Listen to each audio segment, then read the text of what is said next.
Hello, hello, and welcome back, everybody, to another video. It's time to enjoy some Veteran Sherman action here in the park with my trusty Insta 360 1x2 camera. Excuse me. Pardon me. Along with my wireless microphone from Movo. This setup together is brought to you by none other than EUC NYC guy, free of charge. But the next one, I'm going to have to bill you. How you doing today, everyone? Welcome. Be sure to hit like, subscribe, comment, and share the video with your friends and family if you deem it appropriate to do so. Thanks for tuning in, thanks for clicking, and thanks for watching, because today, boy, do I have a topic of discussion for you. It's time for us to get to the bottom of this age-old question. The question of the ancient gladiators that used to fight and draw blood for our amusement. The entertainment of the mob. This is a big subject. This is not merely a question of, as the thumbnail would lead you to believe, a question of, is boxing ethically okay? But this is a larger age-old question about the idea of punishment for entertainment. Do we take the people from our societies who are down and out and pit them in a violent and grotesque battle against one another for the amusement of the rest of the crowd and for the distraction of the populace from the looming and inevitable issues that plague our societies? What is going on here? Well, let's take it from the top, folks, and the question of today's topic is, should boxing and MMA be outlawed? What a loaded question. What a serious consideration. This is not a topic for the faint of heart. This is a topic of those who want to really take a step back from the status quo and analyze this question very seriously. This question is important to me personally, too, because I know people who are in the profession of mixed martial arts and boxing or fighting for entertainment. Now, it is also a sport, so that does imply that there is athleticism and health caring for your own health involved in participating in these activities, and that's certainly true, make no mistake about it. And we will cover these points one by one. But to take it from its basic and raw element, is it okay for two grown or young individuals to be thrown into a ring? No, that's bias. Should they be allowed to or permitted to jump into a ring, into a cage, and beat each other mercilessly as a form of entertainment for a crowd or as a profession that they do for a living? Now, I'm going to come right out and say that I do think there's something very funny and sketchy about the whole thing. Now, I don't want to ruffle feathers. I'm talking about this from a philosophical standpoint. So, Boxing Commission, stand down. Mr. Dana White and the legions of fans and people who are no doubt right behind and supporting this entire industry, stand down. I'm telling you right now that I myself am a fan and someone who partakes in the watching of this legal enterprise, this sport that we call MMA or UFC or boxing entertainment, World Boxing Federation, so on and so forth. It's all legal, but I'm asking a philosophical question here. When you watch two people beat each other up, I'm not even going to say for fun. I'm not going to say they're beating each other up for fun. They're beating each other up for much more at stake than merely a good time. They are not doing this because someone provoked them. They're not doing this to protect themselves. They're not doing this because someone egged them on. This is a profession. And make no mistake about it, it is a profession in the field of the entertainment industry, just like sports basketball and sports football and others. Now, here's where I probably, this is where I start as a benchmark. Are we allowed to pit two dogs or two chickens against each other in a violent physical altercation, in a battle, sometimes to the death? Yes, sometimes with animals like pit bulls and chickens and roosters, and they put roosters' razor blades on their feet so they can really get in there and tear some feather up. Yes, and even in boxing and in MMA, athletes have been known to die shortly after their competitions or their bouts. Is it sane? Is it reasonable? Is it logical to have two people in a ring fighting each other and brutalizing each other when we're not even allowed to do that with chickens or dogs? We say that we place more emphasis and more value on human life than other creatures, such as animals, for example, when it comes time to eat, or when it comes time to animal cruelty and being humane towards animals. And I totally agree with being humane towards animals. And I agree with the outlawing of mistreatment of animals, such as putting them together in a cage to fight. Now, there are rebuttals to these arguments. I'm going to do the best I can to present both sides of the argument in this thought exercise today. And then I'm going to go ahead and quickly say that people will tell you that, chickens and dogs can't consent. They don't consent. They are in there defending themselves and fighting, and they're being forced to. Whereas two grown, trained men who are fully committed to this are fully consenting and willing participants in this, and they should have the right to do so. And they should have the privilege to do so because they are, in some cases, being paid a lot of money. Well, okay, that is a fair argument. But I would then ask you this. Are all of the fighters who are in the profession of fighting completely consenting, or is there some degree of coercion or desperation?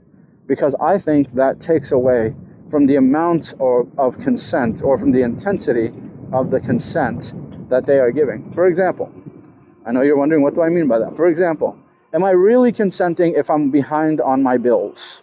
Am I really consenting if I have kids to feed and I don't have a lot of other skills, but I am physically strong? Am I really consenting if I've been trying to get a job and I haven't been able to, and this seemed like the next best thing? Okay. Am I really consenting if I'm doing the fighting and I'm fighting for a living, but I hate it and I want to get out of the business, but I don't really have the finances or the privilege to be able to leave the business just yet? Do all of these things impact the legitimacy of the consent that I am providing? Or are they, in fact, simply minor hiccups or speed bumps in the purity of the consent? Are they just inconveniences that only affect the consent's overall legitimacy? Or do they insinuate that there is a much larger underlying issue beneath the surface? Well, that's another question. So something to think about as far as the consent argument. And when we ask the question of should boxing be outlawed? Okay. Let's go to another part of this discussion.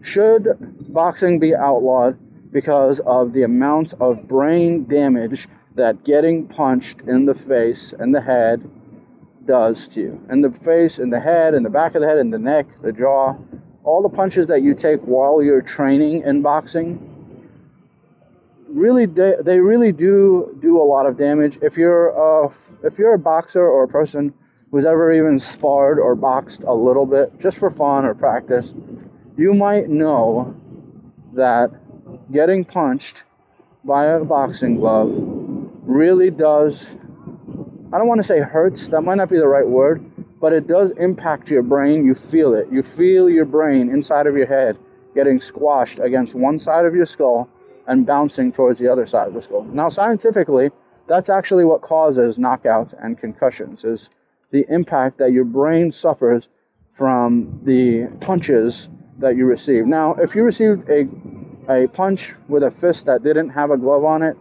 then it would likely break a bone or cause severe lacerations, which is why they use gloves, because the damage is supposedly minimized by spreading the point of impact out and around using a glove. You're increasing the surface area and the softness, therefore you're reducing the amount of visible physical damage that is done to a person when they are punched in that manner. So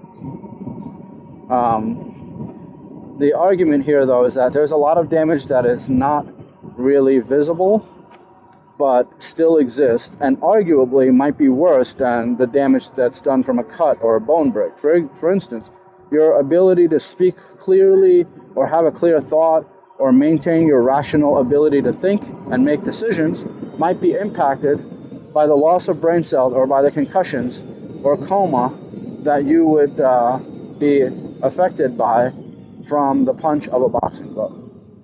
Okay, now I agree with the training. I like the training that a person does when it comes to boxing and MMA as a sport. I think that type of training is great for the body. It's very grueling and it's healthy. But I think the moment you start hitting one another, it becomes an entirely different activity, and potentially it should be outlawed.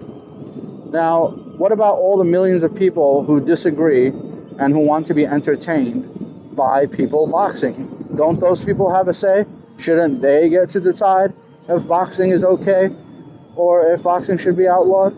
Shouldn't they have at least some sway over the idea? Maybe one guy feeling that way is not an indicator enough that the viewpoint is correct, and if so many people feel the opposite way, then perhaps there's no legitimacy to the concern that is being presented to the minority.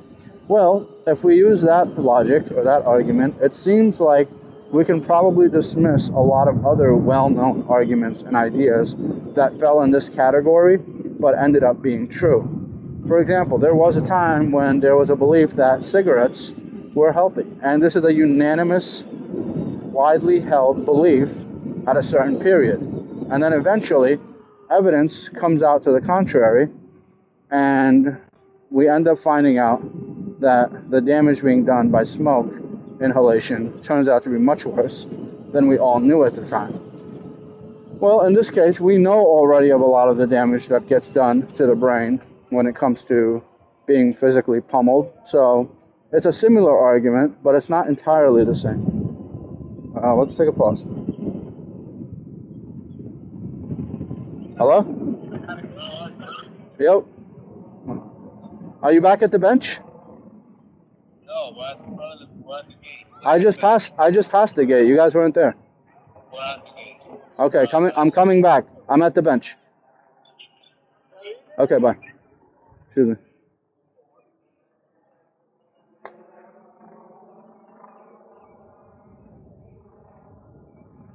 All right, so I think I'll put my concluding arguments, and I'm just kind of being arguing here for the sake of arguing. It's just a thought I've had.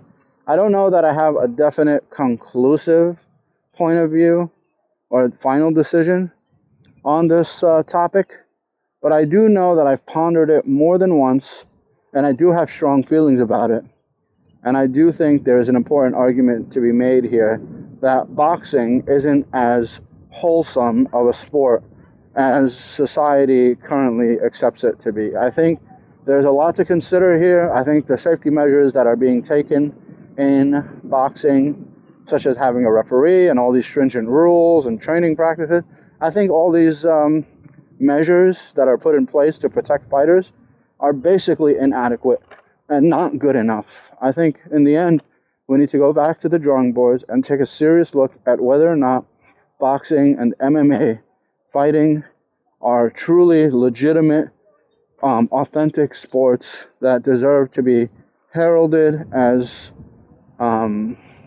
beacons of entertainment and sportsmanship as we currently believe them to be. Definitely a question worth visiting and revisiting, and maybe if I can gather more evidence or statistics to support my claim, I would feel more sure about my decision and how I feel about it. But at this time, I say that the current and best solution would be to continue training boxing by training the hands, speed, and training in shadow boxing and punching a punching bag and doing jumping ropes activities and all the amazing training and skills that boxing routines require. But I think it should stop right at the point where we pit two fighters against each other, and that should be perhaps outlawed or greatly reduced and shouldn't be allowed, because people don't know the type of damage they're doing, and if they knew, they would probably stay away from it. I do think also that boxing competitions could be done in other ways, such as by measuring the speed, accuracy, and power of punchers, and I think that knowing how to box is an incredible skill and helpful and beneficial potentially to protect yourself in the case of actual real danger. So if you're a great boxer and you do all that training and you're in great physical shape, then if you're ever in a situation where you do need to fight to protect yourself, then you can do that by having boxing training and experience without all the damage and risks associated with being a boxer for a prolonged period or trying to box professionally. And there are machines that measure how fast you can punch and things like that, and judges who can really check to see who the great fighters among us are without actually hurting one another. And that's my take. Thanks for tuning in. I appreciate it, and I'll see all of you on the next one. Goodbye.